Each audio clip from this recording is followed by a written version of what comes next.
Hello friends, कैसे हैं आप लोग। तो चलिए अभी हम जैसे मैं फिजिक्स में आपको दो डेरिवेशन दे चुका हूं, तो आज ये तीसरा डेरिवेशन है। ये निरक्षीय स्थिति या अनुप्रस्थ स्थिति के लिए है और अब तक मैं अक्षीय या अक्षीय या अनुदैर्ध्य स्थिति के लिए मैं करा चुका हूं और अनुप्रस्थ या अनुदैर्ध्य निरक्षीय स्थिति के लिए ये डेरिवेशन है। आइए इसके बारे में हम थोड़ी सी बातें कर लेते हैं। होता क्या है, होता क्या है। हाँ, माना माना कोई बिंदु जहां जहां वैद्युत क्षेत्र की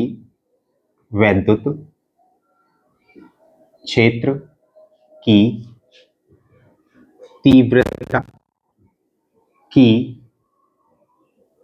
गणना करनी है, वह किसी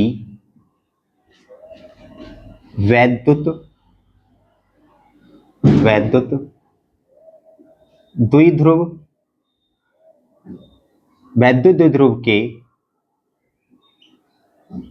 मध्य बिंदु O के लंबवत या सम द्विभाजक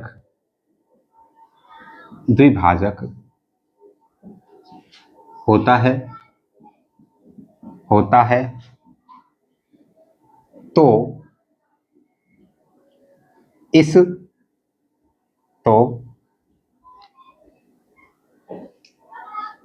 इस स्थिति को वैद्युत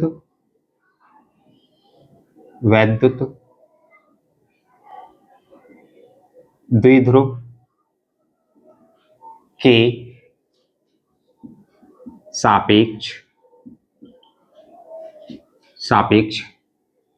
अनुप्रस्थ या निरक्षीय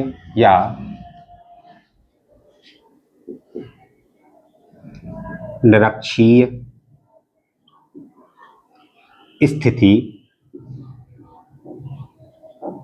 कहते हैं। मैं एक चित्र बना लेता हूं आपके सामने। मान लीजिए ये कोई वैद्युत द्विध्रुव है। माना ये कोई एक वैद्युत द्विध्रुव है। चलिए दूसरा मार्कर लेता हूं।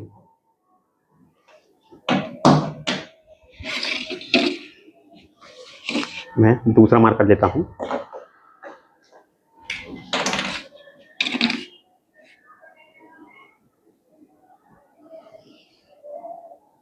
ये कोई वैद्युत द्विध्रुव है ना, जिसकी लंबाई कितनी है, 2a है।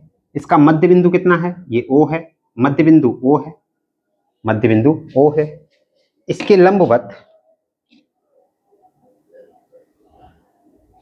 लंबवत कोई बिंदु P है।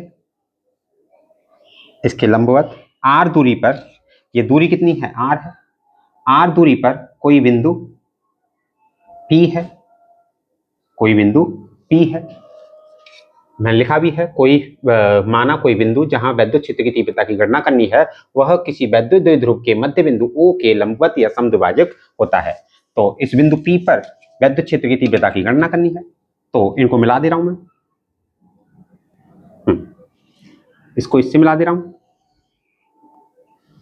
और इसको इससे मिला दे रहा हूं।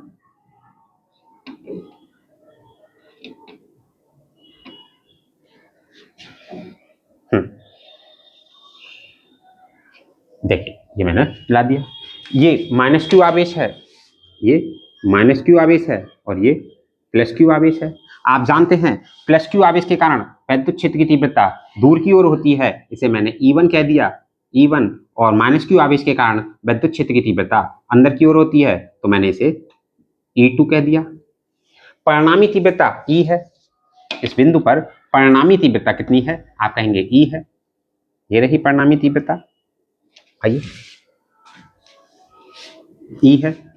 तो जब हम मान लीजिए ये दोनों तीव्रताएं किसी कोण थीटा पर वियोजित हो रहे हैं, तो ये इनके दो दो घटक होंगे, है ना, दोनों के दो दो घटक होंगे। मैं बात कर रहा हूं इन दोनों के दो दो घटक होंगे।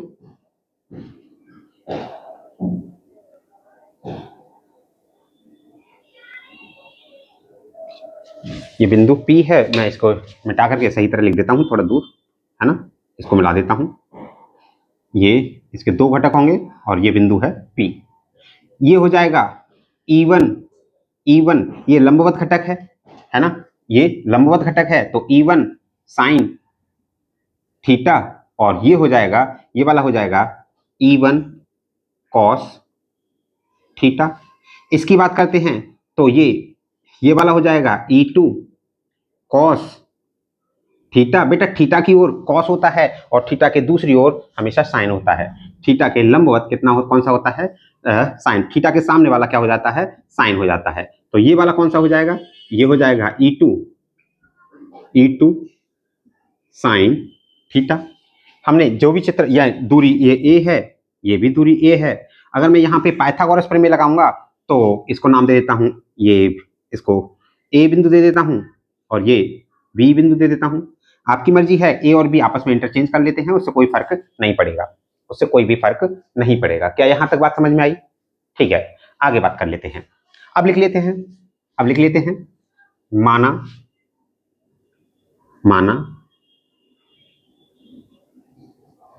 माना कोई वैद्युत द्विध्रुव, कोई वैद्युत द्विध्रुव AB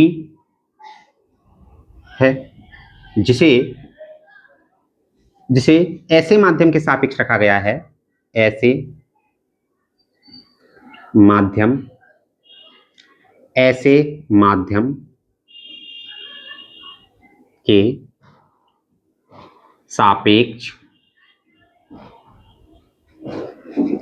के सापेक्ष रखा गया है,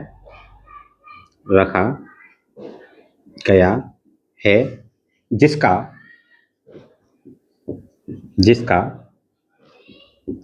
परावैद्युतांक K है। इस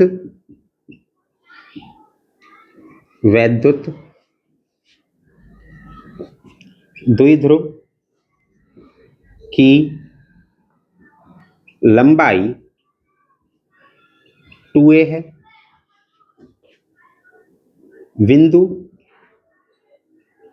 बिंदु A पर -q आवेश तथा बिंदु B पर +q आवेश उपस्थित है। +q आवेश के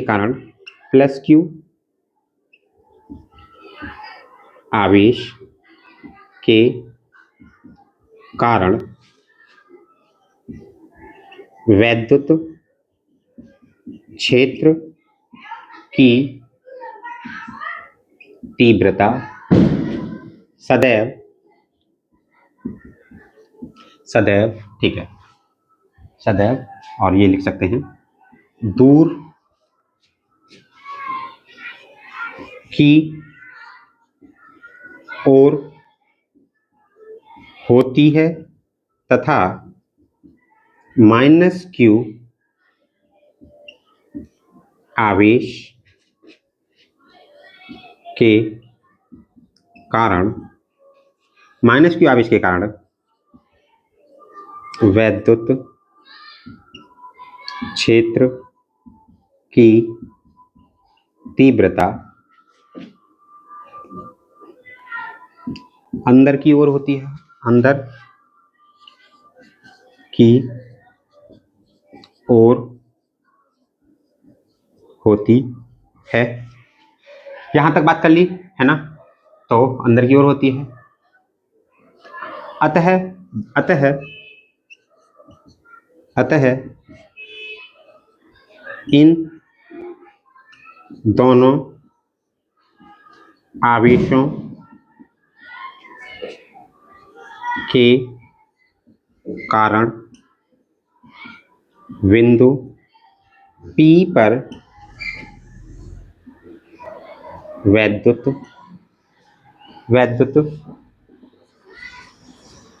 क्षेत्र की तीव्रता ज्ञात करनी है। क्या यहां तक बात समझ में आई है ना? यहां तक बात समझ में आई है। आइए, तो मैं यहाँ पे एक मिनट स्केल ले लेता हूँ। मैं यहाँ पे स्केल ले लेता हूँ।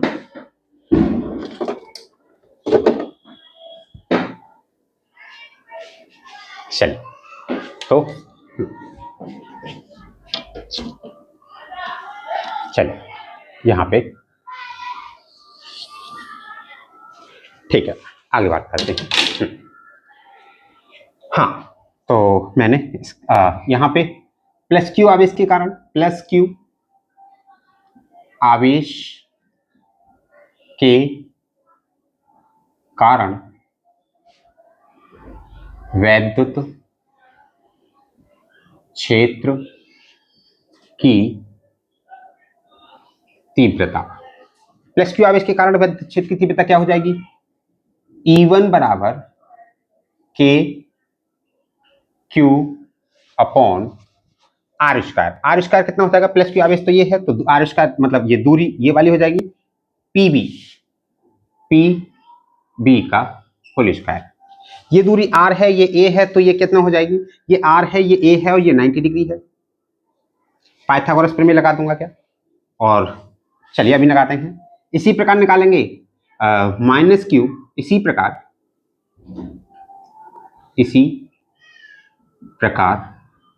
माइनस क्यू आवेश के कारण वैद्युत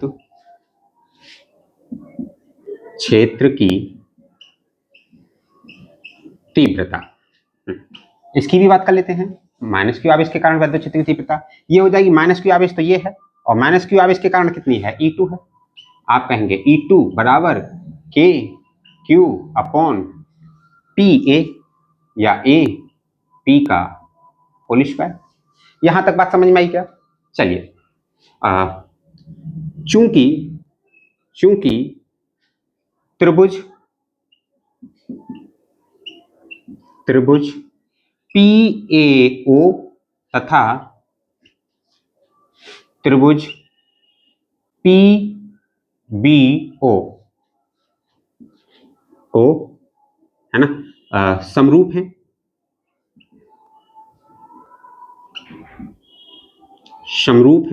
क्योंकि समद्विभाजक हो रहे हैं, है ना। बिल्कुल, जो जैसा ट्रायंगल ये है तो ये सही है। ठीक है, तो मैं किसी एक का निकालूंगा तो दो का गुणा कर दूंगा। ठीक है, दोनों का एक जैसा ही निकलेगा। तो पाइथागोरस प्रमेय से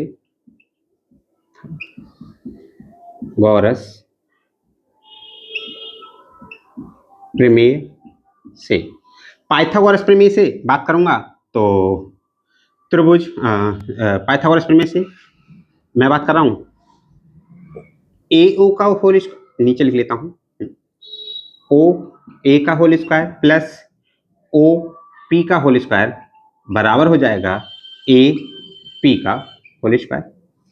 तो OA कितना है? OA आप कहेंगे A स्क्वायर प्लस OP कितना है? आप कहेंगे R स्क्वायर। R है तो AP का होल स्क्वायर। तो AP बराबर यहां से मिलेगा अंडर रूट में A square plus R square या R square plus A square, एक ही बात है। ठीक है, इसी प्रकार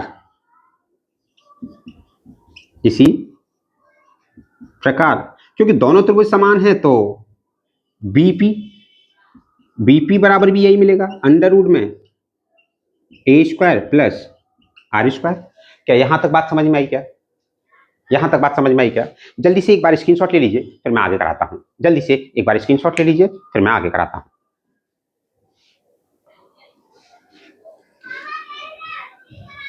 चलिए, तो आगे बात कर लेते हैं। यहां तक बात समझ में आ गई होगी, आगे बात कर लेते हैं। हमने एपी और बीपी सारी चीजें निकाल ली, ठीक है। तो क्या मैं एपी और बीपी का मान रख दूं यहां पे?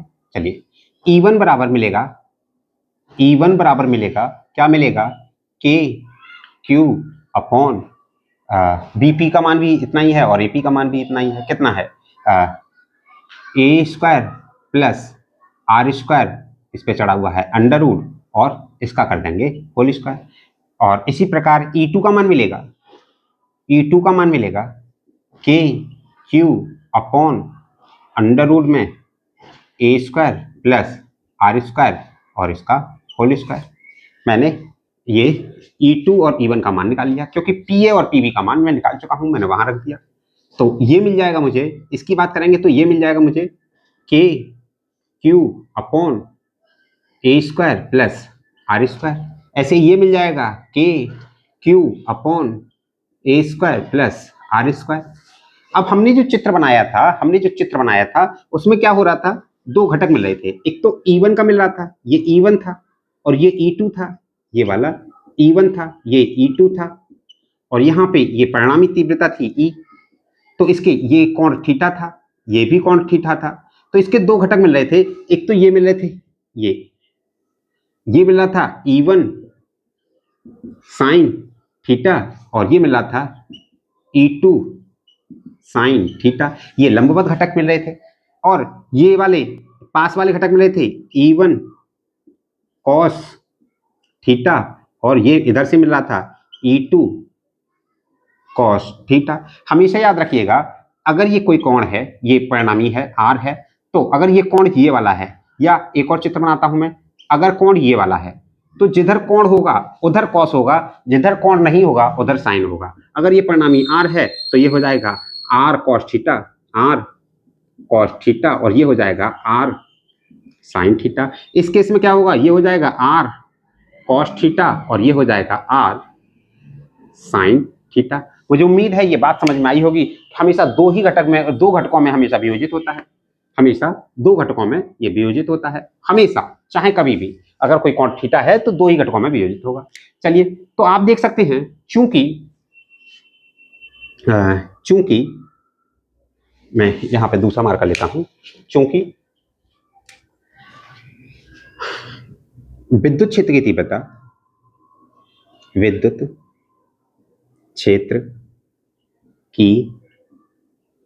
तीव्रता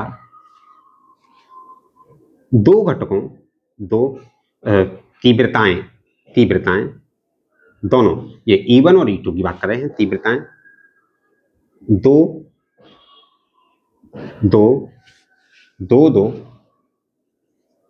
घटकों में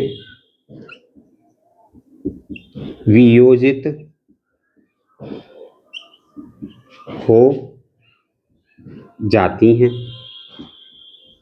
हो जाती हैं। तो E1 साइन थीटा तथा E2 साइन थीटा परिमाण में समान है, परिमाण में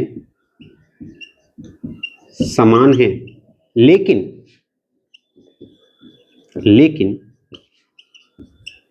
विपरीत स्थिति में है,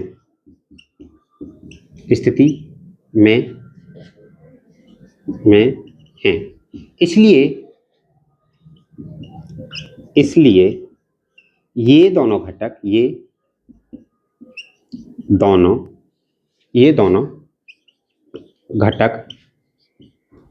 एक दूसरे को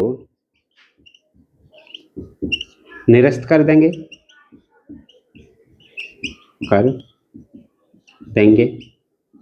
लेकिन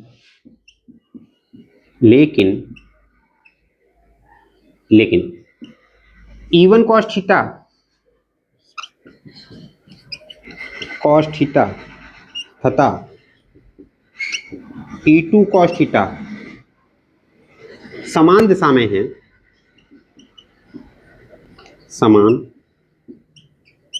दिशा में हैं, इसलिए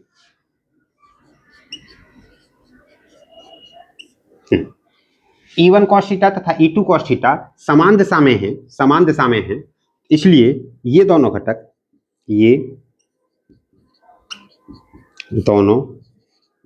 घटक जुड़ जाएंगे।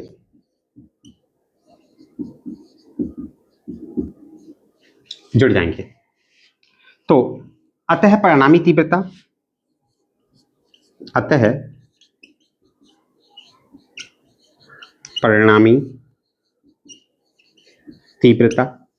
परिणामी तीव्रता क्या हो जाएगी बेटा? E बराबर हो जाएगा E1 cos थीटा प्लस ये हो जाएगा E2 cos थीटा। क्या ये बात समझ में आई? E1 cos थीटा और E2 cos थीटा, और ये दोनों परिमाण में समान हैं, तो क्या मैं कह सकता हूं यहाँ पे, क्या मैं इस चित्र को मिटा सकता हूं क्या? चलो मैं इधर वाले को मिटा देता हूं, ये तो कर लिया ना हमने, हाँ इसको मिटा देते हैं। थोड़े बड़े डेरिवेशन हैं, कोई बात नहीं है, घबराना नहीं है। मैं देखिए कितना आसान लैंग्वेज में आपको लिखा रहा हूं, एकदम आप इसे हाल के हाल नोट करते जाना अपनी कॉपी पे, जिससे कि समस्या बिल्कुल ना आए आपको पढ़ने में। बहुत ही आसान लैंग्वेज में मैं आपको लिखाने की कोशिश कर रहा हूं। तो क्या हो जाएगा? चूंकि आप कहेंगे चूंकि E1 cos थीटा बराबर है E2 cos थीटा के, तो क्या हो जाएगी? तो E बराबर हो जाएगा 2 E1 लिख दे रहा हूं, E1 cos थीटा। मैं जरा चित्र बनाता हूं, यहां पे मुझे चित्र की आवश्यकता पड़ेगी। ये जो चित्र है, इस चित्र को बनाता हूं मैं। मुझे ये चित्र बनाना ही पड़ेगा, मैंने गलती की, मिटाया तो जगह के लिए था, लेकिन ये थोड़ी ना पता था कि हाँ ये। क्या यहां तक बात समझ में आई है? ठीक है, यहां तक बात समझ में आई होगी। ये E1 sin थीटा है, E1 sin थीटा है, और ये E2 sin थीटा है। ये थीटा है, ये भी थीटा है, ये परिणामी तीव्रता है E, ये E1 cos थीटा है, और ये भी E2 cos थीटा है, और ये हो जाएगा E1 और ये हो जाएगा E2। ये भी कोण, ये थीटा कोण पे आंतरित होते हैं, इसीलिए ये कोण थीटा गया है, ये भी थीटा कोण पे आंतरित होता है, इसीलिए ये वाला कोण भी थीटा है। आप देख सकते हैं यहाँ पे Z बन रही है ना, यहाँ पे Z बन रही है, ये और ये कोण बराबर होते हैं। और यहाँ की बात करते हैं तो प्रतिच्छेदी रेखाओं के कोण, ये वाला कोण, ये वाला कोण, ये वाला कोण और ये वाला कोण आपस में बराबर होते हैं, है ना। तो ये रेखा ये जा रही है, तो जो कोण ये होगा वही कोण ये वाला होगा। क्या ये बात समझ में आ रही है? ठीक है, देखिए ये रेखा है, ये है, तो ये रेखा है और ये है, हाँ यही वाली रेखा तो ऊपर की ओर जा रही है, तो आप कह सकते हैं हाँ सर ये बात समझ में आ गई है। तो मैंने कहा यही वाला कोण है, मुझे चाहिए cos थीटा, तो ये AP, ये कितना है, P बिंदु है, ये A बिंदु है और ये B बिंदु है। बन गया चित्र बिल्कुल फिर से। ये R दूरी है, ये A दूरी है, ये भी A दूरी है, टोटल दूरी यहां से यहां तक की कितनी है, 2A है। मैंने एक बार फिर से बना दिया है आपके सामने चित्र। चलिए, तो मुझे cos थीटा चाहिए, चूंकि cos थीटा बराबर क्या हो जाएगा, आधार बट्टे कर्ण। अब यहां पे आधार तो यही है, ये O बिंदु है, आधार है OA अपॉन AP या OB अपॉन AB, ये कितना है OB अपॉन BP। ये दोनों तो बराबर है ना, जब ये दोनों बराबर हैं तो मैं cos थीटा बराबर लिख सकता हूं, A अपॉन अंडरवुड में AP और BP का मान मालूम है मुझे, क्या है अंडरवुड में, ये अंडरवुड में कितना है A square plus R square. ऐसे यहां पे दोनों की बराबर वैल्यू आ जाएगी, अपॉन अंडरवुड में A square plus R square. यहां तक बात समझ में आई होगी। यहाँ तक बात समझ में आई होगी। चलिए अब मैं क्या करता हूँ, ये cos थीटा का मान रख देता हूँ और E1 और E2 का मान बराबर है दोनों का, तो मैं यहाँ रख देता हूँ। E बराबर 2, E1 का मान कितना है, E1 का मान आया था अभी आपका आया था, कितना आया था, E1 का मान आया था ये रहा E1 और E2 का मान समान है 2k upon a square plus r square into cos theta का मान निकाल लिया है मैंने, cos थीटा का मान है a अपॉन अंडर रूट में r square plus a square plus r square, एक ही बात है कि दस लिख लो, a square plus r square. क्या यहाँ तक बात समझ में आई? ठीक है, मैं इसको आपस में, ये घात 1 है, इसकी पावर 1 है और इसकी पावर 1/2 है, तो e बराबर लिख रहा हूँ कितना आ जाएगा 2, मैं यहाँ पे लिख रहा हूँ k into 2qa upon a square plus r square की पावर 3/2। क्यों 3/2? आधा ये है और एक ये है, 1 प्लस आधा कितना होता है, 1/2 होता है, और 1.5 को मैं 3/2 लिख दे रहा हूँ, यहाँ पे आ गया। क्या ये बात आई? चूंकि यहाँ पे मैं कह दूंगा चूंकि ए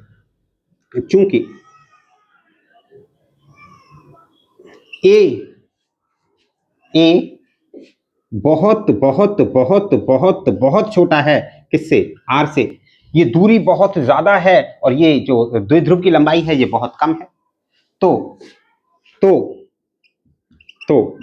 a स्क्वायर भी बहुत छोटा होगा r स्क्वायर से, तो इसलिए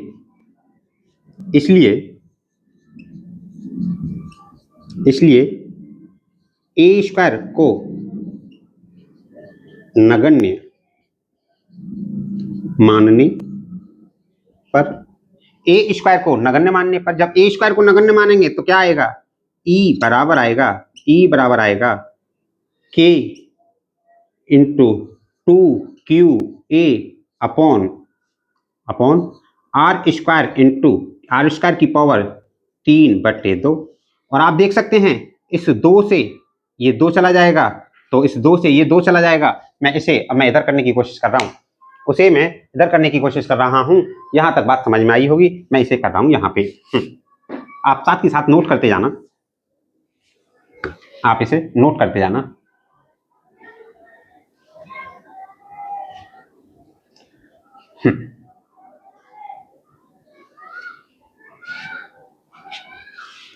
आप एक बेहतरीन नोट्स बना पाएंगे अच्छे तरीके से, और फिर रिवीजन तो कर ही लेंगे, पढ़ तो रखा ही होगा आपने, क्योंकि बोर्ड एग्जाम टाइम है, तो केवल रिवीजन करना है, तो मैं आपको बहुत आसान भाषा में रिवीजन करवा दे रहा हूँ। आप जल्दी से इसे फास्ट मोड पे लगा करके देख लेना, तो इससे क्या होगा, आपका रिवीजन बहुत आसानी से हो जाएगा। चलिए अब क्या हो ही गया, तो E बराबर कितना आ जाएगा, E बराबर आ जाएगा बेटा k into 2qa upon r3 आ जाएगा।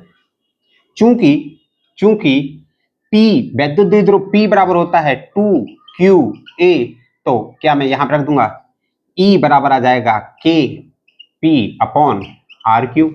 सदिश रूप में लिखूंगा तो E बराबर हो जाएगा kp अपॉन r3, ये हो जाएगा सदिश रूप में, और यहां लिख देंगे अतः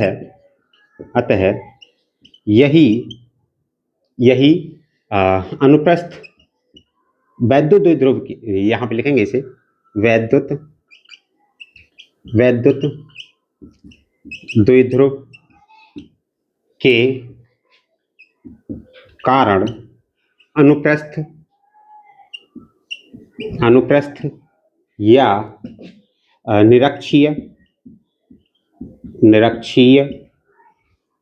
स्थिति